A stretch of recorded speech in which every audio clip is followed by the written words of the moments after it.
Ada 5 penyesalan orang di alam kubur. Satu diantaranya, ketika sudah dia gosok meninggal arwah, dia gosok matanya, dia buka, kata dia, saya di mana? Kau sudah meninggal, dah saat. Saya sudah mati. Iya.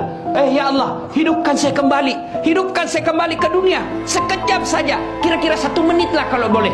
Ya Allah, kembalikan saya ke dunia. Untuk apa? Sholat? Bukan. Puasa? Bukan. Haji? Bukan. Saya hanya ingin berkata, ya Allah, semua hartaku aku sedekahkan fisabilillah. Kenapa bukan minta sholat? Karena sholat hanya bisa dapat pahalanya ketika kita masih sholat. Haji hanya bisa kita dapat ketika kita haji. Puasa hanya kita dapat ketika kita puasa. Tapi sedekah, meskipun sudah tulang belulang hancur, kita tetap mengalir. Itulah yang disebut sedekah jariah. Keliru Bapak Ibu yang Allah kasih rezeki, Bapak tidak bersedekah. Keliru. Dan alhamdulillah, makin bersedekah, Allah makin ganti. Maka almarhum almarhumah, insya Allah lapang kuburnya karena ada sedekah beliau. Yang ketiga, yang akan menolong kita di alam kubur adalah ilmu yang bermanfaat. Almarhum almarhumah, beliau suami istri, tokoh pendidikan. Itulah ilmu yang bermanfaat. Ketika diajarkan ilmu hukum kepada mahasiswanya, diajarkan tentang keadilan, lalu anak mahasiswanya menjadi pengacara yang membela dan menegakkan keadilan, selama itu juga amal-amal akan mengalir. Maka karena itu, ibu bapak kalau dapat konten-konten dakwah, jangan berhenti di grup, jangan berhenti di HP bapak, sebarkan. Bapak punya 10 grup WhatsApp, satu grup 100 orang, kirim, 1000 orang yang terima. Kalau ada yang mengamalkan 5 orang, selama 5 orang itu amalkan, Bapak dapat pahala seperti pahalanya penceramah tanpa mengurangi pahala penceramah. Ilmu yang bermanfaat adalah yang bisa menyelamatkan kita di alam kubur. Inilah 3 yang akan terus mengalir meskipun kita sudah di alam kubur, bahkan sudah habis tulang belulang kita. Anak yang soleh dan soleha, sedekah harta, kemudian ilmu yang bermanfaat.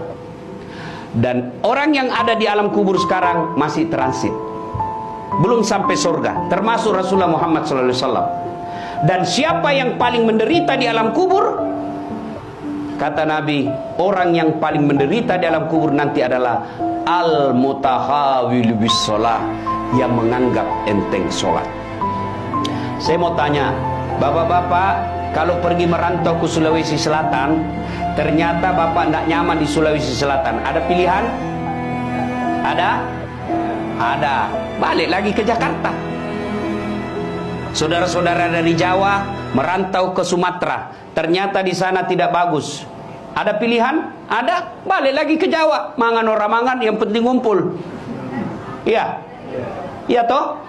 Bapak-bapak kalah pil caleg, ada pilihan? Kalah pilpres, ada pilihan? Ada. Tunggu lagi 5 tahun yang akan datang, kita tanding lagi. Ya, tidak disenang sama gubernur, ada pilihan? Ada. Apa? Pensiun dini. Selesai urusan, biar ada di situ kita lewat. Bukan lagi gubernurku. Iya kan? Ibu-ibu, suami cerewet, suami kasar, ada pilihan bu? Ada. Pulangkan saja aku pada ibuku atau ayahku. Selesai. Ya, bapak-bapak punya istri cerewet, ngamuk aja kerjanya, nggak tahu menghargai suami. Ada pilihan? Ada. 2 pilihan. 1 tambah jadi 2, 2 cerai. Ada pilihan pak. Maknanya bapak menderita di dunia masih ada pilihan. Dan tidak ada orang menderita di dunia dari bangun sampai tidur sampai bangun lagi menderita 24 jam. Tidak, pasti ada senyum-senyumnya. Tapi kalau bapak masuk kubur, ada pilihan? Ibu-ibu masuk kubur, ada pilihan? Nggak nyaman pertanyaannya, keluar dulu. Begitu bapak keluar, viral satu dunia pak. Ya. Dan siapa orang menderita di kubur? Al-mutahawil bis sholah, yang menganggap enteng sholat.